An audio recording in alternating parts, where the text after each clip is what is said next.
Kinji Ninomiya is determined to become a rich NEET, and by investing into a real estate empire becomes wealthy without ever having to do work. A portal suddenly transports him to the world of Amuria, populated by demi-humans. Here the Age of Heroes is over and the dungeons they once explored are mined by modern corporations for the ore demonite. Kinji is forced to become a miner but soon incurs enormous debts. He befriends Wanibe, a crocodile demi-human, and volunteers to prospect deeper into the dungeon where monsters are more dangerous, but demonite is more plentiful. He reveals to Wanibe he discovered a secret entrance to the 3rd level. They are attacked by a demon girl named Rim, but Kinji makes a deal with her, promising that if she guards them while they dig, he will provide her tastier food. They begin making huge profits, but Kinji despairs as his money goes towards feeding Rim and his debts actually increase. Kinji discovers a magician's staff left behind by a dead hero and uses it to hypnotize other miners into mining for him. Eventually the staff breaks, the miners awaken, and Kinji is severely punished. With no money to feed Rim, she threatens to eat Kinji. Kinji and Wanibe are transferred to a dangerous exploration team. Wanibe is injured, so Kinji is forced to do his share of the work while also having his pay reduced. This leaves him with no money as he must still feed Rim. A swarm of monster ants overruns the mine, and to survive, Kinji uses a transformation potion to turn himself, an elite warrior, and an equipment manager into ants, but ended up trapped when their boss seals the mine. Kinji realizes while transformed he can understand the ants' language and introduces the concept of workers' rights to the worker ants, forming a union to demand the Ant Queen treat them better. It is revealed the Ant Queen decided to expand her colony into the mine after Rim disappeared and stopped eating her workers. Kinji confronts the queen with her workers' demands, but she decides to simply kill and replace them. Rim appears having grown hungry, so Kinji gives her his dinner. The queen is impressed Kinji can control Rim, who has preyed on her colony for years. Wanibe returns to work, where Kinji reveals with Rim, the Ant Queen, and her colony he plans to take over Ryza Mining Corporation and form his own Dungeon Black company. Shia, a modern hero employed by Ryza Corporation, locates a Philosopher's Stone in a dungeon and is asked to join Exploration Group 3. On an island containing a corporate training center, Kinji and Wanibe are forced to endure brutal physical exercise, psychological abuse, and magical brainwashing to increase loyalty to Ryza. Kinji snaps Wanibe out of being brainwashed and reveals he knew about the brainwashing the whole time and used mind-altering plants to resist and plan revenge. By drugging the brainwashing sorcerers with the mind-altering plants, they set off fire spells, exploding the island, the training center, and all the instructors. Believing they are successfully brainwashed, the corporation sends Kinji and Wanibe to Group 3, where Shia becomes their supervisor. Kinji tries to point out Ryza's exploitation, but Shia, who is totally loyal, forces him to accompany her to the dungeon to fight monsters. When Shia tries to kill Ant A, Kinji's favorite ant, he summons Rim to protect him. With Shia captured, Kinji forces her to pose for photographs, incriminating her as being friends with Rim and the Ant Queen. Using the photographs, Kinji blackmails Shia into secretly working for his Dungeon Black company. Kinji is told to repay 5 million gold within a month. Shia shows Kinji monster parts can be valuable, so Kinji hatches a plan. Belza, Ryza's director, reveals Death March is approaching, when all demonite and monsters regenerate, which is massively profitable. Kinji builds a farm to harvest monster parts without killing them, and pays the 5 million. Belza reveals Death March includes the resurrection of a Majin, but this requires the sacrifice of a hero like Shia. Majin attacks Shia, so Kinji throws a magic crystal at it, teleporting Majin to the surface where it destroys the mine. As Majin tunnels back into the dungeon, Kinji has the ants set traps. Shia insists on fighting, so Kinji scolds her for putting herself at risk trying to escape the reputation of her father, the king of failed adventurers.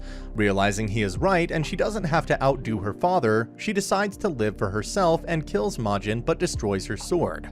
Majin revives and tries to eat Kinji, but Rin senses this, saves Kinji, and eats Majin. Rim reveals something about Majin's resurrection was unnatural. A teleportation circle Kinji recognizes as the one that summoned him from Japan opens up and he and Rim fall in. Kinji awakens and meets Ranga, the cross-dressing male priestess who summoned him, and Zazzle, fanatical leader of an underground human village living in a city created thousands of years ago by the advanced Colonian civilization. Zazzle reveals 300 years previously an evil corporation took over the world and threatens Kinji into defeating them. Kinji realizes he's actually in Amuria 300 years in the future, and the evil corporation is Ryza. Arriving at a castle, Kinji learns it belongs to Demon Lord Belza's deputy, General Ant. whom Kinji realizes is actually his friend Aunt A, who has evolved into a powerful monster and is overjoyed to see Kinji. It is revealed that, far from exploiting humans, General Ants treats them fairly, asking only that they work 40 hours a week while providing holidays and health insurance. The problem is, humans of the future are unreasonably lazy and believe 40 hours is too much work. Belza has not run the corporation in years, and General Ant doesn't know what to do. Deciding to help, Kinji takes over as General Ninomiya, punishes lazy workers and rewards hard workers, making the company profitable again, and also takes over the underground city, replacing Zazzle as leader and forcing the citizens to return to work. Generals Rogine, Power Ash, and Zeke's Hauler all see Kinji as a threat. Power tricks Kinji into a worm monster ambush that fails when Rim defeats the worms. Ro makes Kinji responsible for turning difficult wasteland into farms, but Kinji has the worms cultivate the land easily. The three decide to put Kinji in charge of a truly impossible mission. Ranga wakes up in a version of Alice in Wonderland where rabbits are slaves to the queen, while unemployed moles live in internet cafes. Queen Belza arrives and reveals Ranga's secret is she is Belza's descendant and offers to let Ranga live with her carefree. A Kinji white rabbit tries to get Ranga to agree, but real Kinji appears and awakens Ranga with a headbutt. It is revealed the general sent them on a mission to defeat a robot that hypnotized Ranga, but is now destroyed by Rim. Kinji assures Ranga it is good she has her own goals separate from Belza. Having defeated the robot, Kinji is invited to meet the Demon Lord, who surprises Kinji by asking him to save the world. The Demon Lord is the resurrected Majin, Rim's twin sister. She explains the Colonian civilization created dungeons and guardians like Rim to manage the flow of magic throughout the planet. But when Rim met Kinji and abandoned her dungeon, Ryza was able to mine all the way to the bottom and use the advanced technology of the Colonian city beneath it to take over the world. Majin temporarily defeated Ryza and became Demon Lord, but Ryza has returned, having turned their corporate slaves into robots to defeat Majin and turn the planet into a dystopia empty of biological life.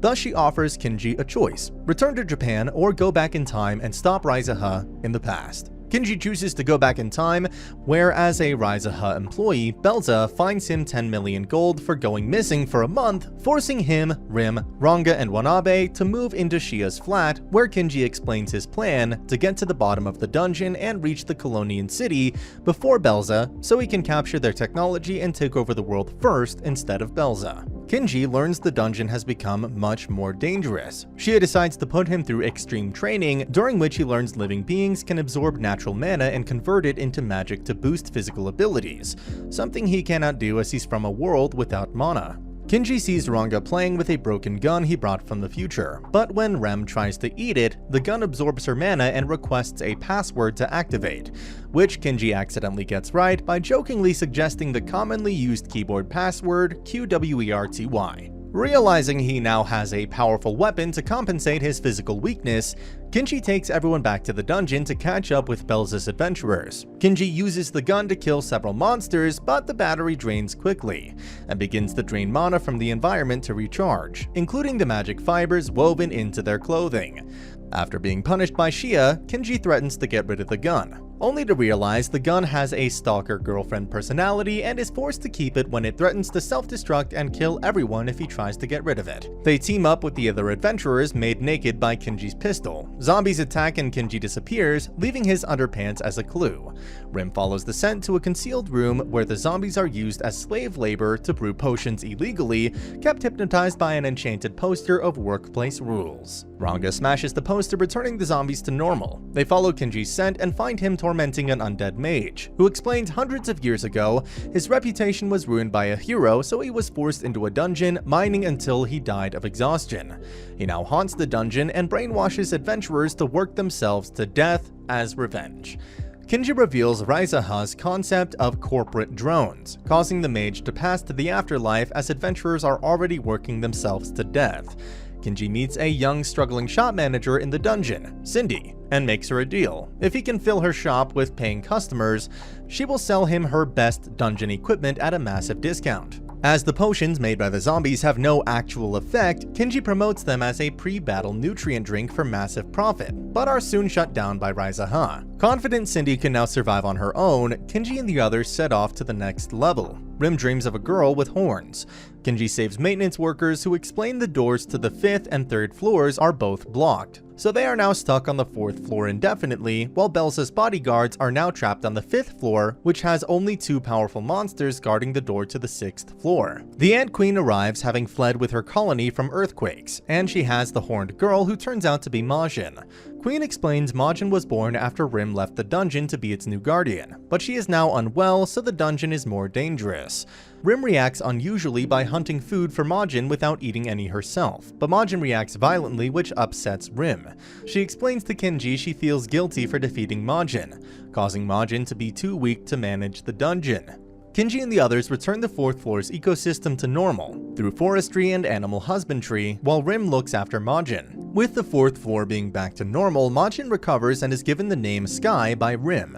Sky suddenly falls seriously ill as the door to the 5th floor opens and the 2 monsters multiply into dozens and overwhelm the bodyguards. Kinji manages to save the bodyguards while Rim defeats the monsters. They locate floor 6, where Kinji reveals he secretly scouted ahead with his pistol who gave him information on a magical artifact Kinji now claims for himself, giving him the power to command all dungeons. Leading an army of the monster guards above ground, he confronts Belza with enough jewels from the dungeon to clear his debts, that quits his job. 3 months later, Kinji has turned the dungeon into a theme park, with Ranga as his assistant, and begins buying other abandoned dungeons. Using his powers, he's able to manage the dungeon's magic without Rim or Majin, turning them back into profitable mines run by the Ant Queen.